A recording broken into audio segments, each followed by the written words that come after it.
The Global Latin Factor Podcast. Welcome to another episode of the Global Latin Factor Podcast, when we talk about Latino everything. That's right. This is the podcast. If you've been curious about looking into more Latino information, this is the perfect place. Thank you very much for joining us. Para todos ustedes que están escuchando, we can't go bilingual, but we don't really do bilingual mostly. It's like a 90% English and like 10% Spanish. It's all good though. But we know both, by the way. And we're coming up with new words to merge together our cultures, because some of the traditions we have, like I talked about in the previous episode of the best man is not really a tradition in the Mexican or Latino community, but we came out with Caballero de Honor, which it will be a perfect supplement word. If you didn't know, if you're an MC, there you go. You're welcome. Okay, today we have a very, very special guest, Luis Hernandez and Junior Hernandez. Junior Hernandez. He's a veteran, also founder of Jason's Dream Foundation, which is a 501c3. And he's going to be telling us about his foundation and everything that he's got going on, how it started. Here at the Global Latin Factor Podcast, we'd like to highlight Latinos. They're doing something in the community, especially being a veteran. Not only that, but they doing something very important in the community. And even though he might not be known by millions, still, it's a very important story to share. And I hope that if you listen, you get inspired to help out, do something, and keep moving forward. Let's keep the Latino movement forward, the human movement going. Real quickly, before I get started, I like to break the ice with some preguntas al chile. I'm going to need a drop for that. I'm going to work on that. All right, here we go. Tacos o tortas? Tacos. Tacos. Okay. Corn or flour tortillas? Flour. What? It has to be corn. Corn, that's right. I feel you on that. Gorditas o sopes? Gorditas. Sopes. Ooh, I guess you're related. That's your kid? Okay, making sure. All right, Mexican Pepsi or Mexican Coca? I don't drink Coke. You don't need Coke? I don't Good. drink Coke. Yeah, he doesn't drink no soft drink. Coke. Coke. Mexican Coke. Mexican Coke. Okay, agua, horchata, jamaica o tamarindo? Horchata. Oh. Horchata. Oh, what? Maybe you are related. Salsa verde, salsa roja? Salsa verde. Salsa verde. Salsa verde, same here. Yup. Menudo or pozole? Pozole. Menudo. Ooh, another one. That's not good. Yeah, I have to have a talk. Conversation, family meeting. All right, churros or flan? Churros. Churros. All right, this is only for him. You don't need to participate. The next two questions: Corona, Dos Equis, Modelo, or Victoria for senior? I gotta go with Corona. Corona, yeah, disgusting. I've tried Victoria and it was okay, but I gotta go with Corona. I used to be a Dos Equis. Yeah. I was taking. That's the one. I was That's the one I cannot drink. You have terrible taste buds, by the way. You need to regroup those. And I was trying to take the most interesting man in the world's job at one time. I don't got the gray hair all the way through, but as soon as I become what they call him, a silver fox or whatever, I'm taking this job. I'm coming out there. I'll be flying airplanes and all that stuff. All right, you can come in, participate, Junior. Mazapan or Duvalin? Mazapan. Mazapan. Yeah, I like them too. Valentina, Tapatio, Cholula? Valentina. Mm-hmm. Concha. Okay, so there are different flavors, what I found out, for the conchas. And we're going to talk about conchas later on, of something interesting that we came up with, and I'll tell you about that. So there's the chocolate ones, the brown one, the white one, the vanilla ones, or the pink ones. Which ones do you like best? The concha ones, the chocolate. The chocolate. The white one's vanilla. Yeah? Yeah. So those are on point right there. I used to like the chocolate ones, the brown ones too. Yeah. Yeah.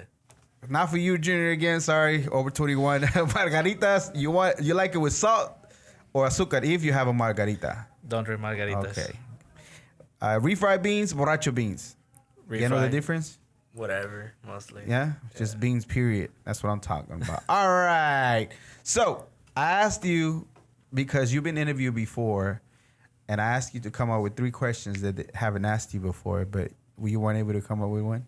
No. Not one whatsoever. No. I mean, I've been asked just about the same thing every time, so So what would you wish they would have asked you during that time? There had to be something. I wish they would have touched up on this more. I wish they would have done this. Actually, no, there's not, because, like I said, like every time I give my son stories, is I guess I cover every basis that, I mean, everybody's just kind of like, okay, thank you, that's it. Okay, so this time we're gonna capture it and put it out so we can know the story. And again, I appreciate you coming out. I know it's an important day for you, and I know the story.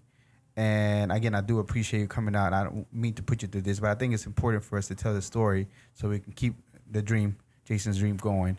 All right, so real quickly, so the mission statement for his foundation, which is Jason's Dream Foundation, is a childhood cancer support group. Our mission is to make a difference in the fight against childhood cancer and other illness by providing help, hope, care, and support to children and their families affected by this life-changing illness. Correct? Yes, sir. All right, so let's start from the beginning.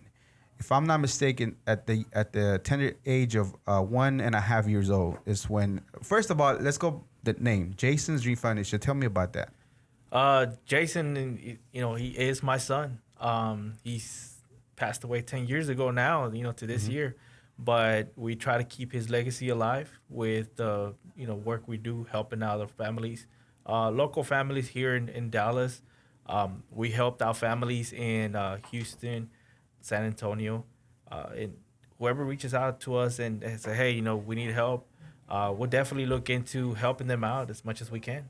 Yeah, and you say that because it's unfortunate that we want to do a good cause. Because I do help with the foundation, but sometimes you just got to trust but verify, right? You have to do the due diligence to make sure that it is what it is. And then, of course, yeah. Because there's people out there that are unfortunate, even with circumstances like this, they're trying to go off of people's good character and try to, abuse and get money that doesn't belong to those people. So you do that part. Of course, yeah, we do. We check.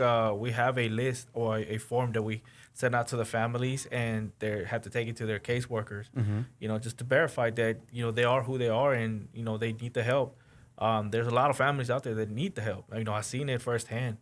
So that's why we try to do our due diligence, to try to help them out as much as I can. But at the same time, we need that confirmation that they are going through what we went through. And so the name itself, that's the reason why. Why did you decided with that name specifically? It started in 2011 when I was in the Army. My first sergeant, one of my leaderships, there was a foundation in San Antonio doing a 5K run. And she reached out to me right after my son passed away. And she said, Luis, he goes, there's a foundation here that is doing a 5K to help out families who's lost children. Right. She goes, would you like to participate in it? I said, yeah, sure. So that's when, what do we have to do? So I looked into it. Basically, what we had to do is just recruit people to come and run the 5K. So I got some people, some family members from Dallas. They went to San Antonio, and they said, hey, we need a name. Well, we're like, well, man, what do we do? What do we call it? Right. And just came to me and said, hey, Jason. It has to be about Jason, right? So Jason's, let's keep his dream alive. Jason's dream, and that's we got it there, and we participated in more 5Ks and Jason's dream, and just stuck around and never left. Is the dream that we trying to keep alive. Okay. Jason's dream. What do you mean about his dream? What exactly is that? Did you mean that it means to you? My son, he was never, and I guess people could say, oh, my son was never selfish, but honestly, my son was never selfish. He will give you his last candy that he had. He will give you, we'll give him, coins, and you need the money, he'll give you the money. He was always about others than himself. At the age of 1.5, 2.5, 3.5, for a kid to keep the smile that he had through the treatments that he had, right? It was amazing. So for us, the dream is to keep him alive, to keep his legacy alive. That's who Jason was for us, and that's what we try to. When we do an event, when I talk about him, I love talking about him. Absolutely, I love talking about him. And that has been my cope throughout the years for him. Yeah. You know? And you feel that part of that dream itself is because he was willing to help Yeah. other people, and then that'll be something that he was doing and continue to carry on with the things that you do as far as helping other families. You think that's part of the name itself? Yes, definitely, Okay. definitely. You know, he was never, like I said, he's never selfish. He loved helping. He loved giving. You know, and that's what we try to do here. We want to give back.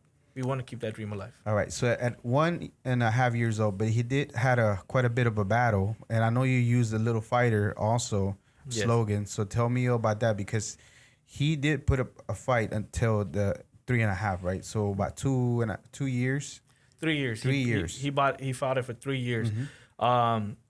So when it started was that I joined the military, Mm-hmm. and when I joined the military. Thank you for your service, by the way. I appreciate it. And happy Veterans Day to all the veterans. The Latino community has a lot of Latinos. The Army has a lot of Latinos. And one of these days we'll cover more about that and how the numbers and specific people that done great things. And you're one of them now, and I appreciate it. But again, thank you for your service. You were saying? It was an honor. It was, I'll do it again if I could. I wouldn't. I did it one time. I'm good. That's Pass it. on the next one. No, Sorry. I would. I'll sign up. It was fun that one first time. That's it. No more. That's it. No more. Y'all welcome. But that's it. That's it. Go ahead. When I joined the Army, he was healthy. Mm-hmm. You know, he was just another 1.5-year-old. Right here, my son. He was how old are you? 3? I was 2 when it happened. No, about 3 when it happened. 3.5. Oh, 3 when it happened and Three stuff. when it happened. Yeah. So when I left in April 2008, a long time ago, he was healthy. He was a chubby baby. He had like this curly afro going. You know, he had really curly hair. He was good. And the one day in late May, when I called the house to try to speak with them, nobody answered that because we were. I don't know if you remember. You get one phone call a week. So you were deployed at the time when you found No, out? I just started basic training. So you were in basic training? I was in basic yeah, training. it's a hard time. It's a cold time. For me, like I never been away from my family, and I was 19 years old. Yeah. And I've never been away from my family, like my direct family, my mom, my dad, my little brother, and all that. And the first time I got to call, like I was crying. You know what I mean? So Yeah. I can only imagine you having a kid, and a whole family, and having a call. I can see how that could be really, really hard. Okay, so you were saying? So what happened was that we were getting that phone call a week, right? So we were going to go on I think some training exercise the day of our phone call. So they gave it to us a day earlier. And when I called like 3 members of the family, nobody answered, and I was mad because I didn't know what was going on. Yeah. I didn't know what was going on. So I was calling people, nobody was answering. I'm like, man, what's going on? Like, I get one phone call, and I have nobody to talk to. You feel so lonely. Right? Cold. Like, the night I spent when I got there was the coldest night ever, and I had a cover on, but I felt cold. I was in Missouri, in the middle of nowhere. They call it Fort Lost in the Woods. Fort Leonard Wood. Yeah, for those Fort Leonard people Wood. that know that, yeah. Where the prison be at? No, that's Leonard Wood. Leonard Wood. That's Leonard Wood. Leonard We're Wood. Wood. Okay, never mind. Never forget. Take back. That's for another day. Okay. Anyways, so finally my older brother, I called him, and I was upset. I was like, man, like nobody wants to talk to me. Like, what's going on? And that's when he broke it. He said, bro, they didn't tell you? I was like, what? What do you mean? And I'm on a payphone. Yeah. I'm on a payphone. He's like, they didn't tell you? I was like, what do you mean? They didn't tell me what? He's like, oh man, they were supposed to tell you. I was like, what are you talking about? He goes, well, we're in the hospital. I said, you in the hospital? What's going on? Well, what happened? Well, Jason just got admitted. And I, what happened to Jason? And he's like, they really didn't tell you. I said, dude, like, what's going on? Right. And he said, Jason has cancer. So I'm standing in the payphone in my ear, and I literally felt like everything just dropped. And I just froze. I was like, what? And he's like, you got to come home. So my drill sergeant, there's always a drill sergeant watching the privates, the soldiers. Yeah.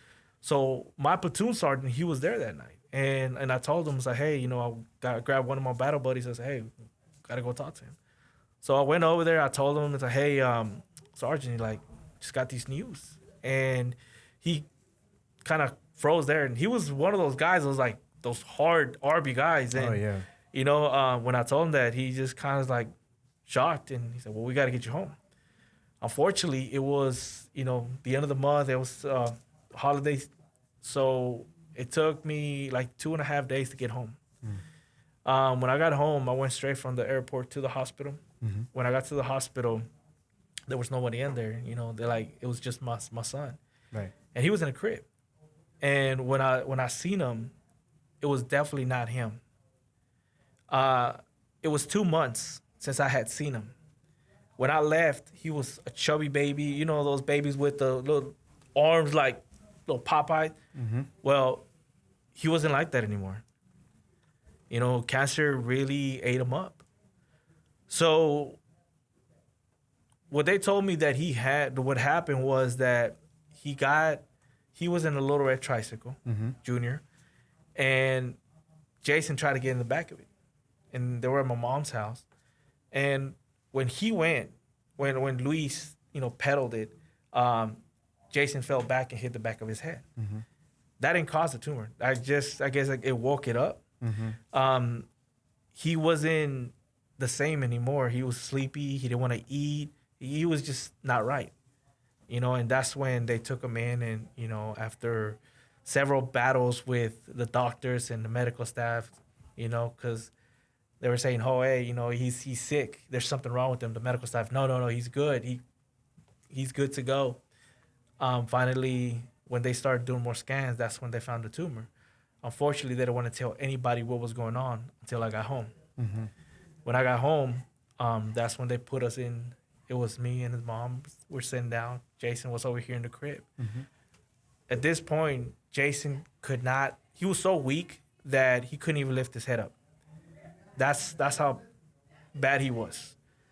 And the doctor was standing right in front of me or us, and that's when he told us that your son has a brainstem glioma.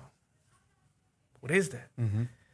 It's basically a tumor in the brain where the spinal cord and the brain meet.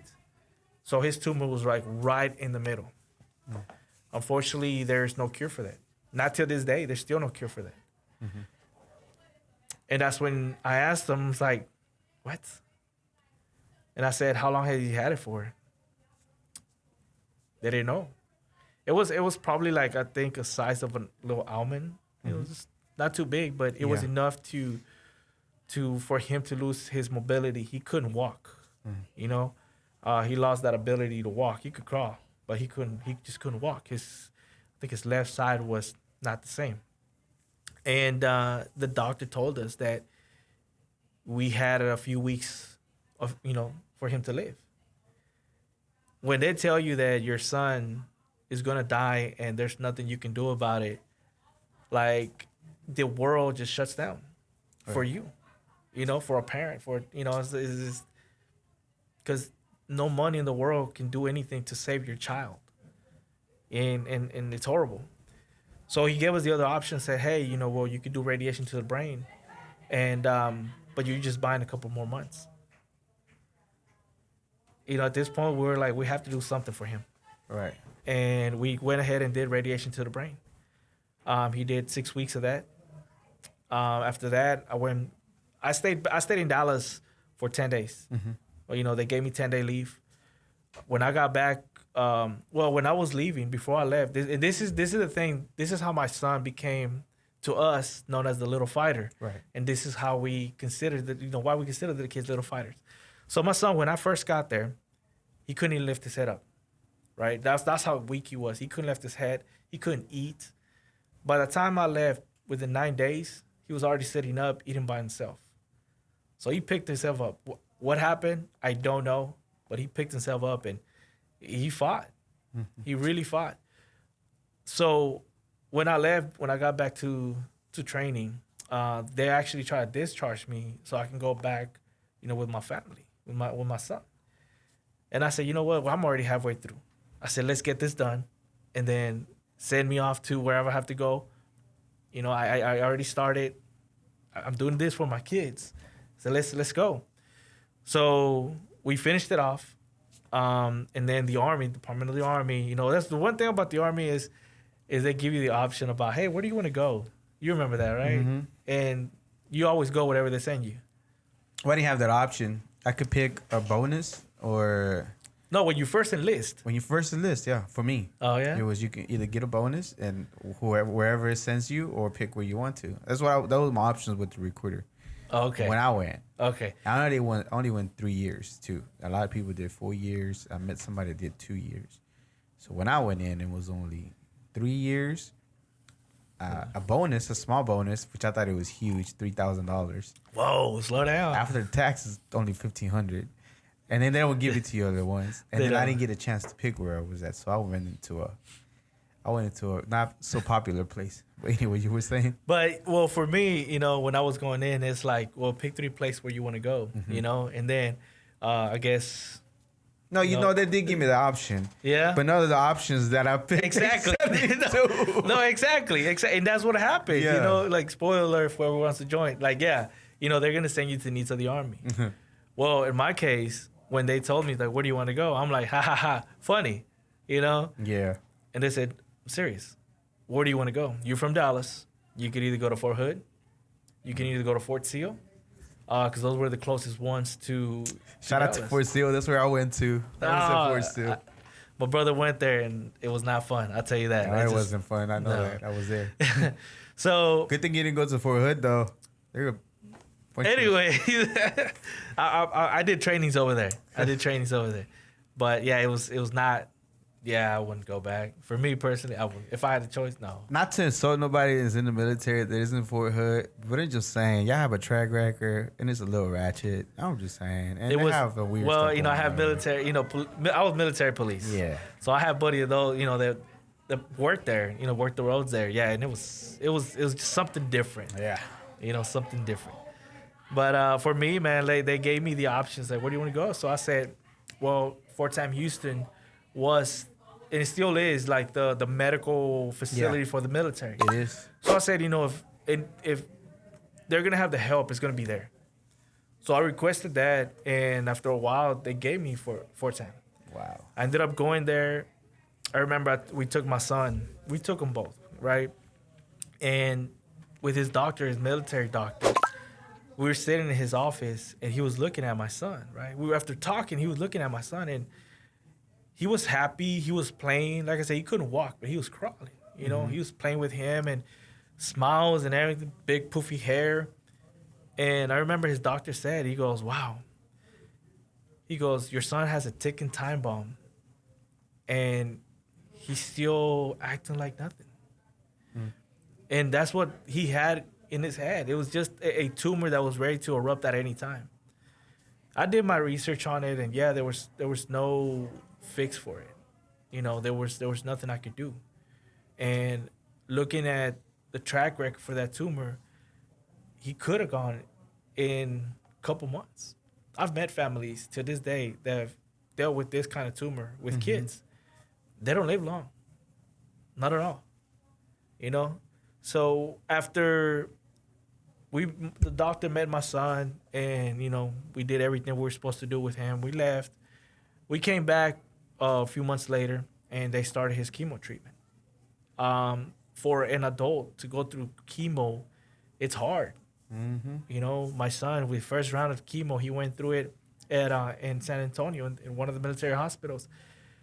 Unfortunately, the chemo didn't do nothing. Tumor was still slightly growing. So that's when his doctor said, it was Luis, well, we're going to refer you to MD Anderson in Houston. That's, the big cancer hospital. I said, okay. And he tried to send me to relocate us to Houston, but unfortunately there's no military base around there. Yeah, that's not. There's reserved spots, but had to be an active spot. So he said, well, unfortunately you should drive up there. And I said, okay. It's not that far. 3 hours. 3 hours? 3 hours. So we went out there the first time, and we met his doctor. We talked about the treatment, came back home, came back a couple weeks later, and that's when we started his treatments. For the first year that my son was sick, He received treatments in Dallas and in San Antonio. That second year, when we started going through his treatments, we were going for 1 week a month. So for 1 week a month, we were staying in the Ronald McDonald House in Houston for him to receive his treatment. You know, for the whole week, he'll go in and get his treatments. I think he'll be in the hospital all week, and then we will be in the house. And then he'll get discharged. We'll come back, spend the night, and then come back to San Antonio for 3 weeks. Mm-hmm. And we kept on doing that. And his doctors, they will look at him, assess him. After he finished one, round of chemo, and when we're talking about chemo, we're talking about several medications. Mm-hmm. Not just one, several medications he had to go through. Right. So it honestly took a toll on him. He's 1.5, 2.5 years old, and he's going through so much already at a young age. After that first year, after the second year, we had to go for. They changed it up. They changed it up. His chemo. I think he went through three different types of chemotherapies. Right. And on top of that, he did 2 6-week treatments of radiation to the brain. I mean, 3 chemos, 2 radiations. I mean, for a 3-year-old, right? That's a lot. Yeah, it is. It's a lot. Not just that, but other stuff, other medical procedures that he had to get done.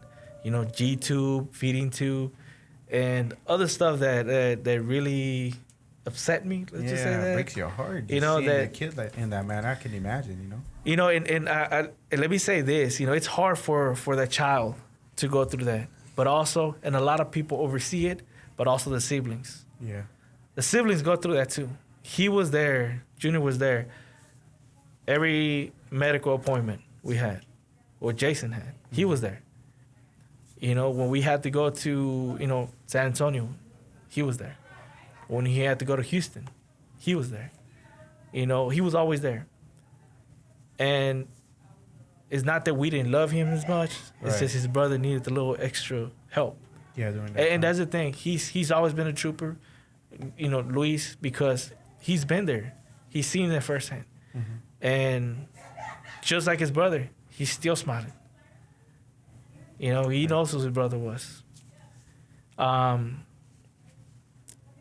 So going back with Jason, so 1 year in San Antonio and in Dallas, and the next 2 years in Houston. Yeah. Finally, when he lost his hair, I'll tell you that. As soon as we went to the first treatment in Houston, he lost his hair. He loved his hair, his little curly hair. Yeah. He loved that. After he lost it, he felt not the same. Not the same, because kids will look at him and he will feel it and he will feel uncomfortable. He was, but behind everything, like I said, he always smiled. Mm-hmm. We look at his pictures. There's not one picture that maybe the ones after his treatments that pictures I took. 'Cause I used to take a lot of pictures of him. Maybe the ones after his treatment, that's when he was not feeling well. But other than that, he was always smiling. He always had a little thumbs up every time, like telling I us he see was some of the okay. pictures. Yeah. That's one thing I like. Hey papi, how you doing? ¿Cómo estás? Give me thumbs up. Like I'm good. And but after it was in his last Christmas, and that's the reason for me we focus a lot on the toy drive. Right. His last Christmas, we went to we went to Houston for treatment, and after his treatment, we went to back to Dallas for family, stay here with family. He got sick on Christmas Eve. We were here. And he got sick. Mm-hmm. We ended up going to we're families in Garland. Baylor, right? It was down the street. It's closed out now, but Baylor was down the street. So we ended up going to Baylor. Unfortunately, they didn't have pediatric treatments there, so they're like, well, we had to take you to Children's Hospital in Dallas. I said, okay. So they took us about maybe 3, maybe 4 o'clock. they transported him in an ambulance to Children's. I called my little brother, and I said, hey, we're not going to be coming home. They're going to admit Jason to the hospital. So just y'all carry on, keep on with, whatever. The best thing, my brother, I don't know how he did it, right? Mm-hmm. But Christmas Eve afternoon, he found a Santa costume. My dad at the time, he was a big guy. So he had my dad put on the costume. Mm-hmm. Then my brother goes off to Walmart, buys a whole bunch of toys, buys a big, red sack, buys candy. Mm-hmm. They come to the hospital where Jason was in his room. So on Christmas Eve, Santa Claus came to bring him a couple toys. That right there broke my heart, mm-hmm. Because I thought Christmas was ruined for us. Right. So there you go. My brother, he pulled out a miracle and bought toys for Jason. And how he do it, I don't know. I don't question him. I appreciate what he did. After that, that's when we were in there till the 25th. Then we went home, went back with family, and then we went back to San Antonio where we were staying at. Spending Christmas in the hospital for us we're not with loved ones. We're not with family. So for us, it's like it was just not the same. So that's why we do the toy drives that we do. We want to bring joy to those kids that are not going to be with family. Yeah. Not just the kids, the little fighters, like we call them. Not just them but also their siblings. Their brothers, their sisters.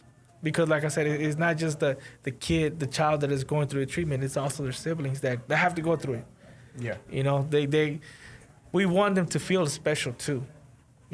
It's everybody in the family, not just always the child that is sick. I don't know if I'm trying to explain myself with that one, but I seen it firsthand with my son here. Well, so you are. How did you link up with Ronald McDonald so you'll be able to stay with what do they offer? First of all, you're not with them. You're Jason's dream, but you've been helping them a lot because you had a personal experience with them as far as using their facilities, right, and things like that. So what exactly do they provide for you whenever you're going through this, and how do you go about the process of being or getting help from them? So for the Ronald McDonald House, you actually have to go through your social worker in the hospital. Mm-hmm. You have to ask them, hey, where can we stay? Then they refer you to the Ronald McDonald House. You reach out to them after they submitted the form that, mm-hmm. Hey, you are patient here, like, in this hospital. And then they contact you or you contact something like that. I can't remember exactly how it was. But the Ronald McDonald House, the great thing about the Ronald McDonald House for us, it was a home away from home, mm-hmm. right? For us, they have, depending on what city you're at, there's a Ronald McDonald House just in every big city in the United States. Yeah, and I've seen the facilities, the rooms themselves. They're really nice. Like, it's like a hotel, but a little bit better. It does give you a little bit of homey vibe, and they don't have TVs at all whatsoever because they want to focus on the bonding with the family during this time. Correct. Yeah, there's no TVs in the rooms. A lot of volunteers. I don't know right now because of COVID, mm-hmm. but I know a lot of volunteers come up there and donate their time with magic or artwork or stuff like that. Barbers, they go out there and free haircuts for the kids, for the parents, for the moms, pedicures and stuff like that. And they provide meals as well, right? They provide meals as well. We've done it in the past when we provided meals, a lunch or a dinner for the family staying there. We linked up with local restaurants and we take the food out there. We serve it to the families because they shouldn't worry about anything but their child that is going through treatment. Yeah. In the Ronald McDonald House, it's not just cancer patients. It's also, kids with heart diseases. I met a family in Houston where the guy's daughter got shot in the face with a shotgun. So she had to go get her face reconstructed. She was 13, 14 at the time. You know, so you have a lot of different kind of people, and from all over the world.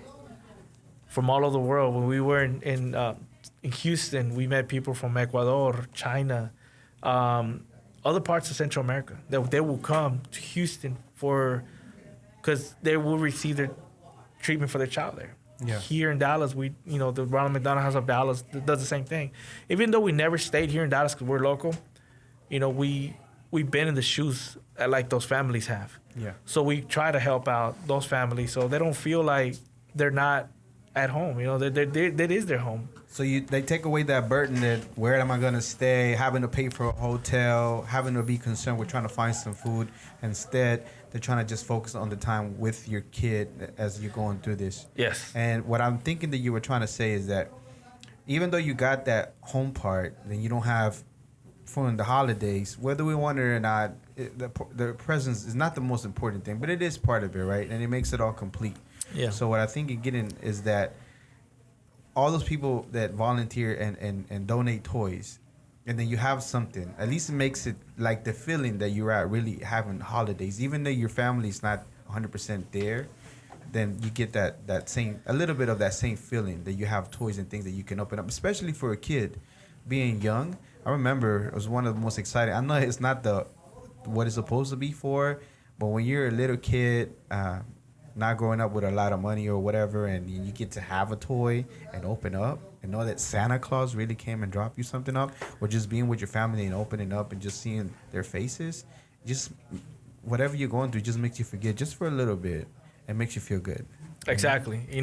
And cancer treatment is very expensive, and there's a lot of families. Like I said, I was in the military, so I was fortunate to get that help with his medical expenses and stuff like that. Yeah. Right. So I seen firsthand families that we met 1 week. The next week, when we were there, they weren't around. Mm. Why? Because one, either they didn't have transportation to the hospital, or they didn't have money and stuff like that. And for us, it broke our heart that, man, like, we're fortunate, but these families here aren't. Families staying around McDonald House. Like I said, we're in Houston. People like us that we're doing here, like the community here is doing when we do events and donating toys, when we take them up there. The Ronald McDonald House allows the parents to come in and pick out toys to give to their kids, on Christmas. Like you said, open up their present. When you're staying at the Ronald McDonald House, you're trying to save money because it's not as easy. You got to think about it. Your child, if it's two parents, one is working, one is always there. Right. So it's not always easy to bring those funds in. What about the single mother or the single father that can't go to work because they have to be there with their child? Mm-hmm. And I've met kids that in the hospital that families can't stay there with them because they have to go to work. Yeah. It has to continue doing, So that's where we come in and try to help bring a smile. Because for us, when my son smiled, hey, we got to fight. Right. We got to continue this. He's smiling. I remember one time in his doctor in Houston told us after one treatment, he checked him out. He looked at him, did his routine, what he looks for. And he told us, Mr. Hernandez, he goes, I don't know what you're doing, but continue doing it. What do you mean? What are you talking about? Well, he looks good. Right. We're not doing anything special. For us, it's, hey, he got in trouble. He got grounded. No TV, no whatever, no toys. He still got in trouble just like any other kid. We treat him just like his brother. But the one thing, like I said, is smiles, laughter. That was the medicine. For us, that was his medicine.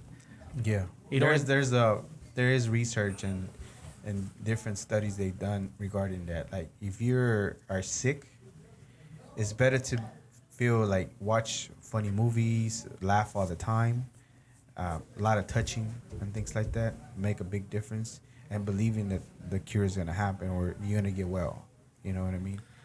Because there is whatever it was y'all were doing at the time. I'm pretty sure it was you will still appreciate your kid and love them and everything, but it's just, there's something extra because you know what's going on. Even though you did right, you can't let them get away with everything. At the same times, I'm pretty sure those touches and those kisses and everything amplified more because they were more meaningful at the time. Of course. Right. Those smiles that he gave.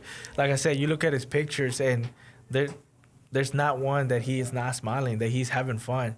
He couldn't walk, but he could, put his hand on the table and get up, and he hears music. He'll start dancing to the music. Right. He loved, when we bake cakes, decorating the cakes. He loved to do all that. Those are amazing memories that we still think about. We look at the pictures and, oh, man, remember that time, All right. So the Little Fighters now, you call not only him because he put up a great fight until it wasn't possible no more, but all the little kids are going through it are also what you address as the Little Fighters as well. Now, you talked a little bit about the toy drive that we do now. We have a toy drive. Tell us about that, what we got going on, and it's coming up real soon. Yes. This year, November 21st, we're doing a toy drive. We've been doing it probably, 8 years? 8 years. 8 years almost. Mm-hmm. Yeah, 8 years. This is our 8th year doing it. We collect toys for the Ronald McDonald House of Dallas. So it's gone through different children's before and Ronald McDonald. Again, because you have experience personally that you dealt with, we do mostly for Ronald McDonald's. Ronald McDonald House, the Children's Hospital of Dallas, Medical City Children's Hospital of Dallas. We try to donate it directly to the cancer center, right? Because that's who we went through. I know there's kids all over the place, right? But we try to focus on with the cancer treatment centers, also with families affected by childhood cancer, local families that we can confirm say, hey, they're by word of mouth with friends, family and stuff like that. Say, hey, there's this lady here that one of my coworkers, her kid just got diagnosed with cancer. Right. Could you guys help them out? And we try to help out as many people as possible when we can. Okay. So November 21st, where is it going to be at? November 21st at Look Cinema on Technology Boulevard. Correct. Northwest Highway, Technology Boulevard. And what time to what time is it going to be? It's going to be the show. Well, for all car, it's a car show / toy drive. So all the car enthusiasts that want to come out, bring their cars, show it off.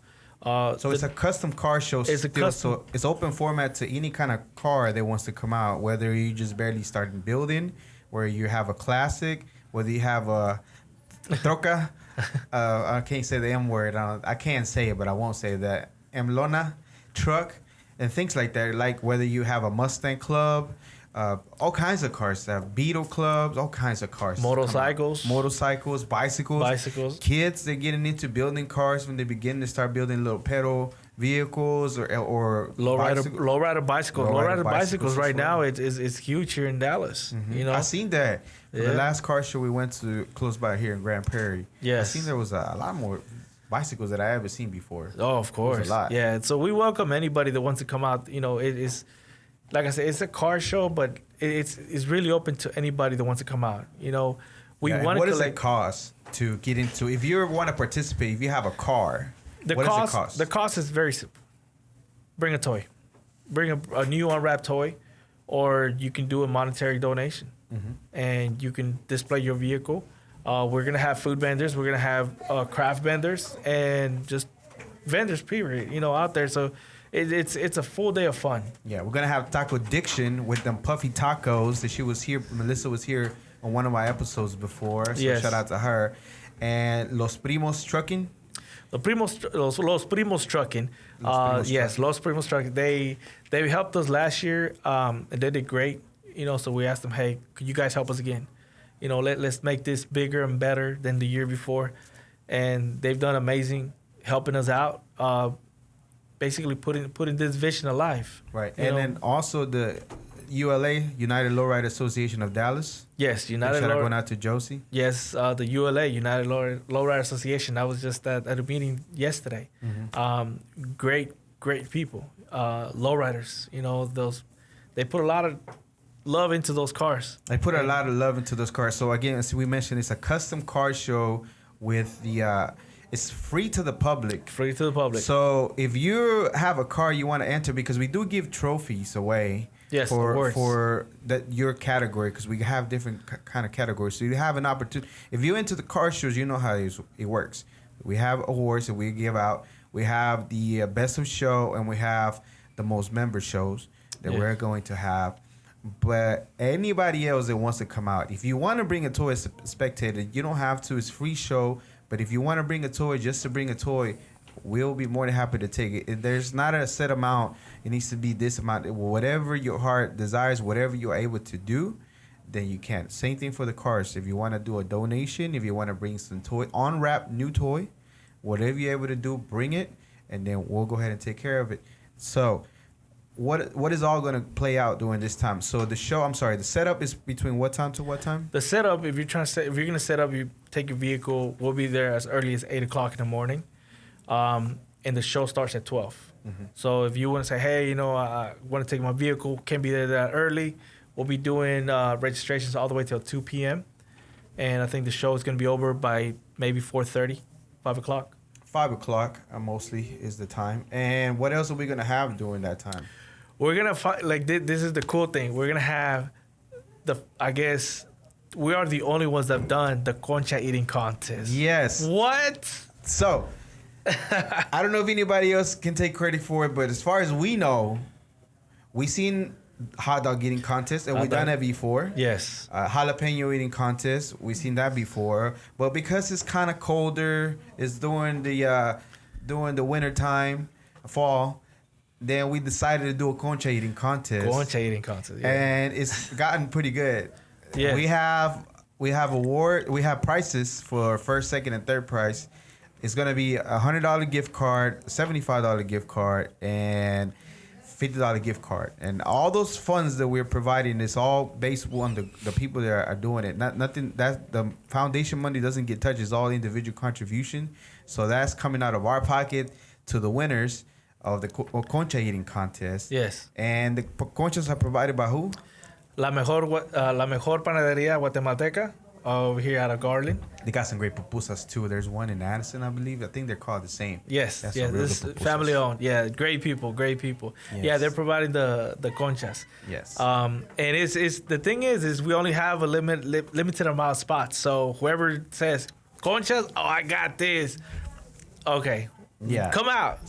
We're only taking a few people for the contest. Probably be 5, 6. So if you want to be part of the concha eating contest, come out. What else are we having also? We have live DJs, right? Yes. We're going to have some local DJs here in the Dallas area.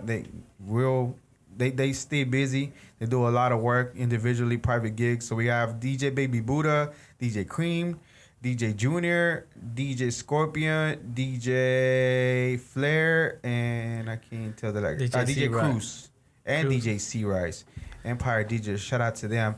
And we are going to be having 2 performers only live performing, and they've also been they've been interviewed here at the Global Latin Factor podcast, which is Grupo Ave.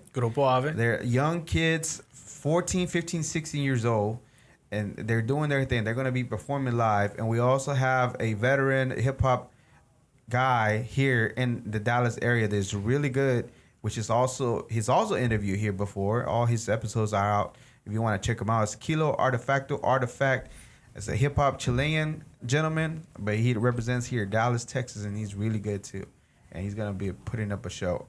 And then, like you said, it's most likely gonna run till about 5 p.m. at that time. And then at that time, we're gonna go ahead and give the awards. Or before 5 o'clock, we'll be giving out the awards. So everything's gonna be ending at 5 o'clock. And then after that, what happens after that? After the show is done, and everybody safely leaves, what we're gonna do, we're gonna collect all the toys and take them directly to the Ronald McDonald House to drop them off. Yeah. So a general idea, how many toys are collected usually? Because on the 8 years that you've done it, roughly about how much? I think last year was our biggest year that we had the most toys. We filled up about 7 trucks in total. So the bed of trucks 7 of them were full of toys of different people that came out and dropped. Some people were just dropping them off. Yes. Some people stayed for the show. We call it drop off. We call it car show and drop off if you just want to drop it off because of COVID. If you want to stay for the festivities, there's going to be a lot of vendors. So shout out going out to the vendors as well. Yes. Do you know all of them by heart or just... It's a lot. It's a lot of vendors, a lot of sponsors. Sponsors as well. Thank you very much. We appreciate you very much. You know who you are. We put the flyer out there, so thank you very much. And we look forward to seeing all y'all participate. I believe I counted it was about 20-something vendors and sponsors. So we appreciate the support of every single one of you. And then we're gonna go ahead and take the toys directly to Ronald McDonald House. Yes, we have an escort that's gonna safely take us over there. We're gonna caravan out from the location, the Look Cinema, to the Ronald McDonald House and drop them off like we did last year. Yeah, last time we were riding dirty, but this year we have escorts. Yeah. So that way we could do it correctly and drop off the toys, so we won't have any incidents and we just drop the toys. They have protocols over at the Ronald McDonald House. We'll put up a video for the event and everything that happened at a later time. But yeah, they have their own protocol. We usually just drop it off at the door, and then they go and distribute the toys to the kids. Yeah, because of the whole, because of COVID, we can't go in. Like I said, this kid's immune system is not. Yeah, it's compromised. Yeah, so we don't want to can't put them in any kind of risk. Of course not. So yeah, so we just drop them off at the door. The volunteers from the Ronald McDonald House take them inside. Yeah. And. All right, so this is what happens during the. So, let's go back a little bit. How. You started from doing the marathon runs, but how did it transform to doing the car show? Because you usually do have a summer show. So when was the first one? How did that come about? So it was like a couple years after my son had passed away. Mm-hmm. Another friend of mine, Albert Donche, Bionic, we started talking, and he's like, "Hey, bro," he goes, "Why don't we do a car show?" I was like, "A car show?" Like, yeah, just something small. I said, okay, sure, let's go ahead and do it. So we started, he's been in the nightlife industry before, so he had a couple connections. Me, I was new to all of this because we were doing, 5K runs, walks. We were doing that. We were, participating in those stuff like that. And we started doing our homework, started looking into it. And a local car club at the time, we asked them, hey, you guys help us out. So from there, we went to... What was the name of that car club? Faithful Riders. Faithful Riders. Faithful Riders, yes. And then from there, we went to the restaurant where everybody was having car shows. J. Pepe's. J. Pepe's. Shout out to J. Pepe's. Still in business. Yes. So we went there, and it was funny because we were doing the same thing that a lot of people were doing. Benefit shows. Right, we were trying to do benefit. We're trying to raise monies for childhood cancer. Mm-hmm. So when we talked to him, the owner of the place, he was like, "Yeah, just you can do it. Yeah, you can use the parking lot." And he's like, "Just know that the kitchen's closed on Sundays." I said, "That's fine. We just need the parking lot. We're just trying to do something small, right? To first time doing it." Well, halfway through the show, he came up there, and I'm laughing because one of my friends said is the guy, he didn't have confidence in what we were doing, right, in our vision, because we put in the work. We you've been there now. We put in the work to promote what we're doing. So at that time, we're starting out. I guess people didn't see what we saw. Mm-hmm. So halfway through the show, when the owner showed up, he's like, "Hey, can you tell the DJ that I'm gonna open up the kitchen?" And I was like, "Okay." So I told the DJ, "Hey, can you let him know?" Yeah, okay. A little bit later, he comes back, says, "Hey, tell the DJ that hey, we're open. All right." So the DJ, "Hey, they're open," and he said, "Look, man," he goes, "I brought out a food vendor, He didn't want to open at first. Now that he sees the business, now he wants to open." I was like, "All right, bro, do your thing." After the show, we talked to the owner and said, "Hey, we want to do another one." "Oh, yeah, man, whenever. whenever you want to do a show, just let me know. The only thing is, I'm gonna be the only food vendor. Okay, cool. So we did it. We did at J. Pepe's. We did the summer show in the toy drive for a couple years. And what's the name of it? The summer show? Little Fighters Car Show. Yeah. Little Fighters Car Show. We kept Little Fighters Custom Car Show. Custom Car Show. Yes, we kept the name for, like I said, benefiting all the kids, and the money that we raised.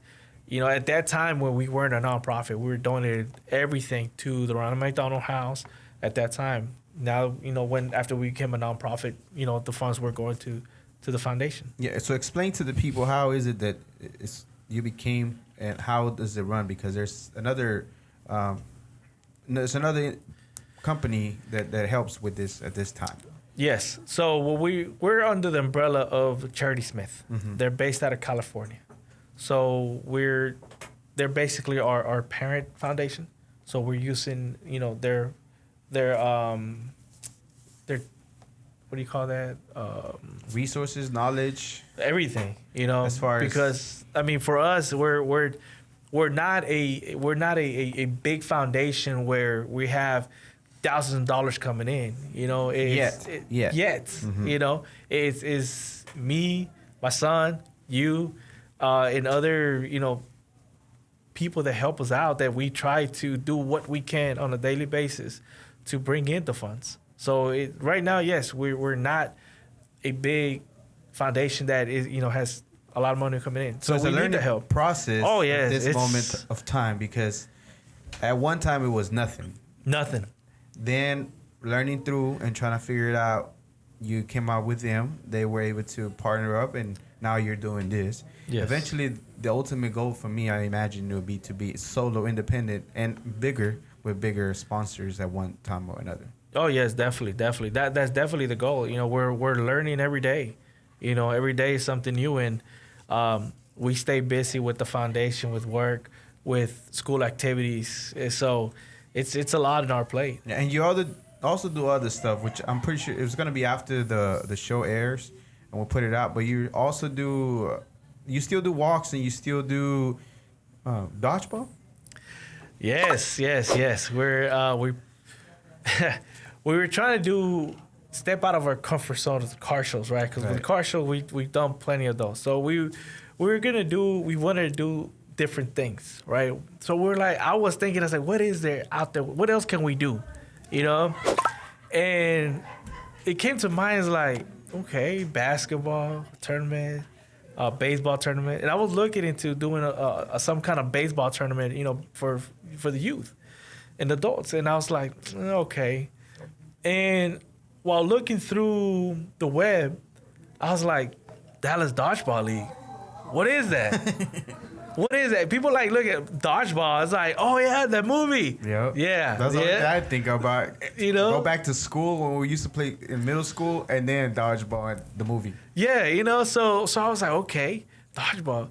So I reached out to them, right? And Tom, he runs the Dallas Dodgeball League. Yes, a Dallas Dodgeball League. And they go big. They go national. Man, it's not like a local circuit. It's national. Did you know there's actually a Team USA? Yeah, there's a Team USA. There's for a dodgeball. Team USA, and there's several of those players. So it's a worldwide thing. It's not really just locally. Just like the movie. Yeah. The movie, they teams from all countries.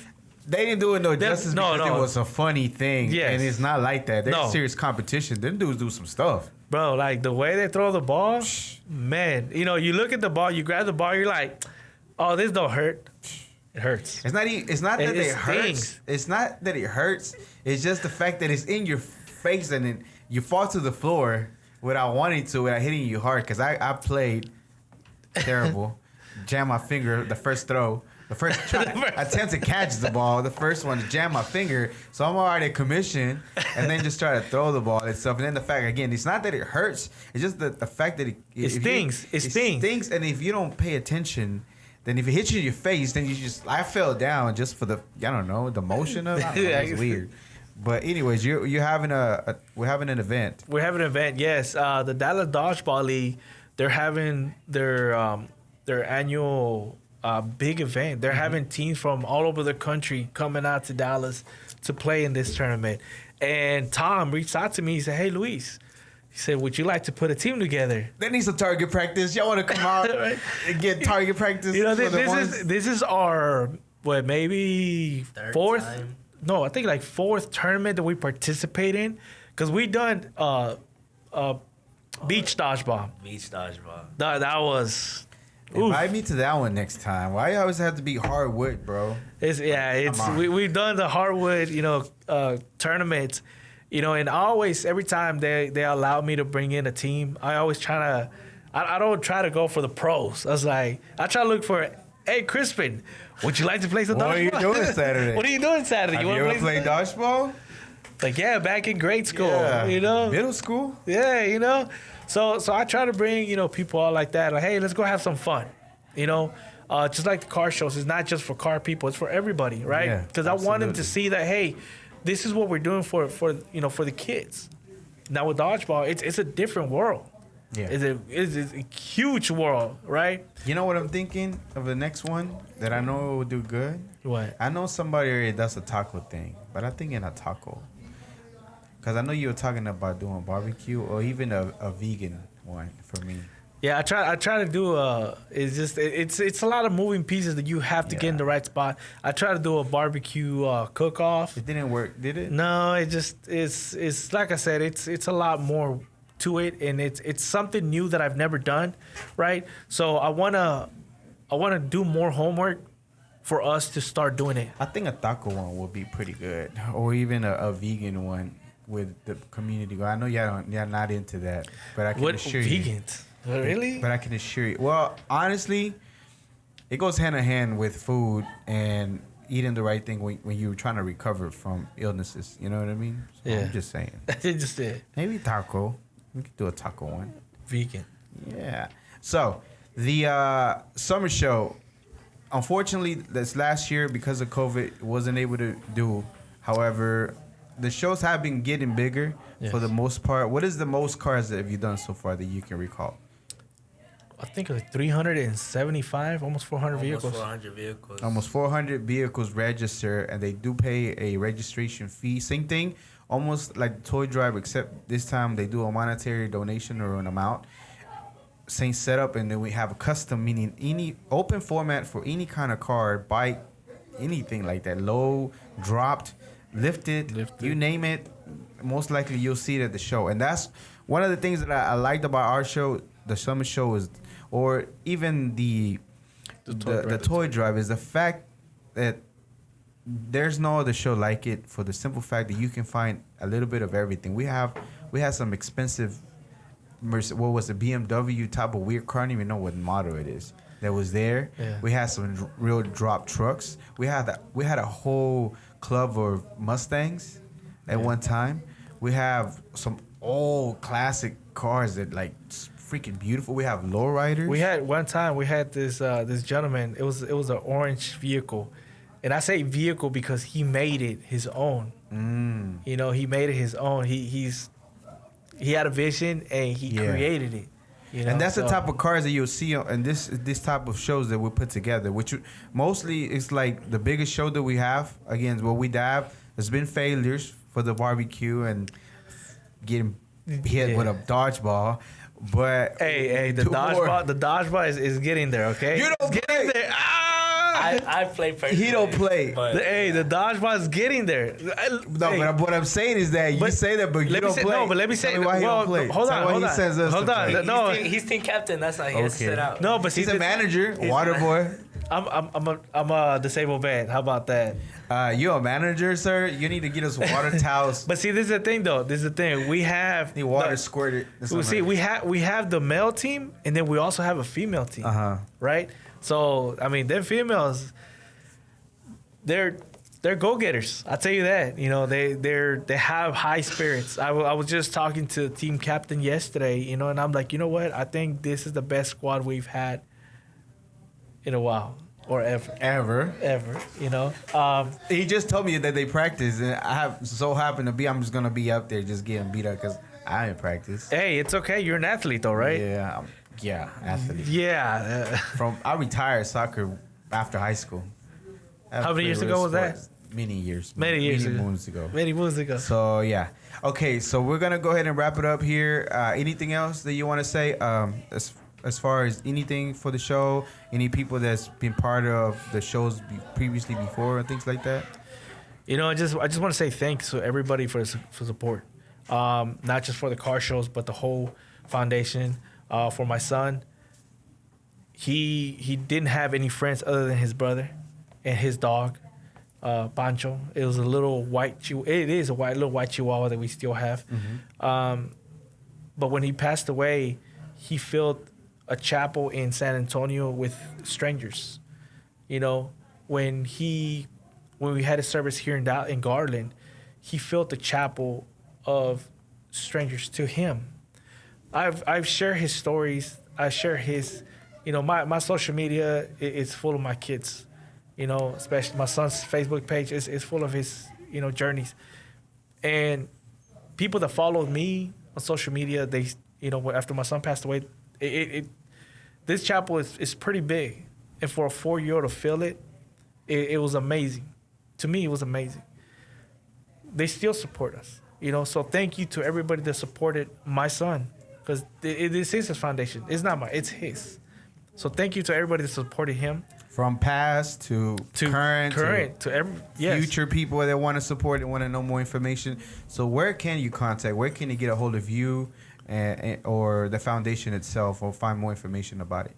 You go to his Facebook, Jason's Dream Foundation, and his Instagram as well. Okay. And what is it, the Instagram? It's Jason's Dream. Jason's Dream 06, ain't it? 06. And then the Facebook is? Jason's Dream Foundation. And more information, what is there a particular number or website they need to go to?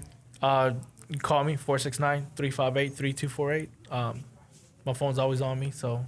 Yes, you still have the website? No, it went down.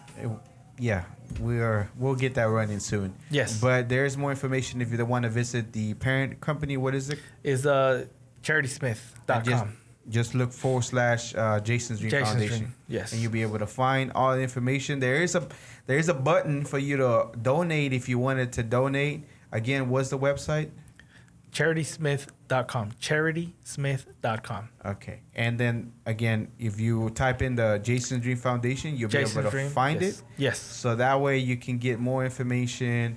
And if you would like to donate at that time, then you can go ahead and do it there, because they do have an area, a button where you can go ahead and donate and make a contribution at that time. If you're listening from out of state or anywhere else, if you listen locally, if you're not able to make it, then you can just definitely go there and make a donation.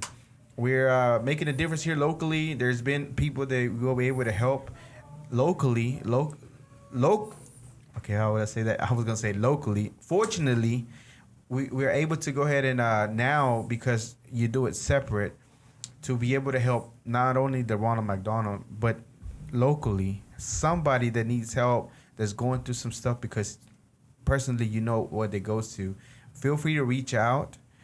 We do have to do our part as far as, looking up stuff and things like that. But once we verified everything, give us some time, and we'll be able to assist the best way we can now, that we can just do it personally instead of having to, go to the Ronald McDonald House, which, they're a bigger organization. They have their stuff going on.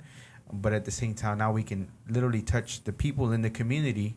And this is just the DFW area. And this is not just the DFW area.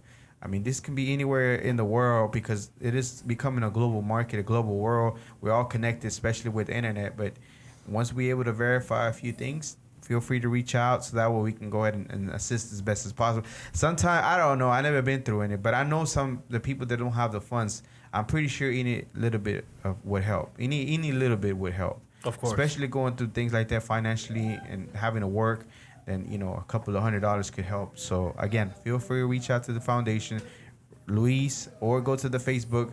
Facebook, I think, is the most, the fastest way to get a response. Yes. And then as soon as we go there, we'll take it from there. Any last words from either of you? Thank you. I'm good. All right. So you make sure you come out to the car show November 21st. It starts at 12 to 5. Set up if you're wanting to participate. If you want to have your car registered, you can get there at 8. And we'll have vendors, food vendor, and different people selling different things locally. So we're supporting our local people too, our local entrepreneurs. And come out and have a great time.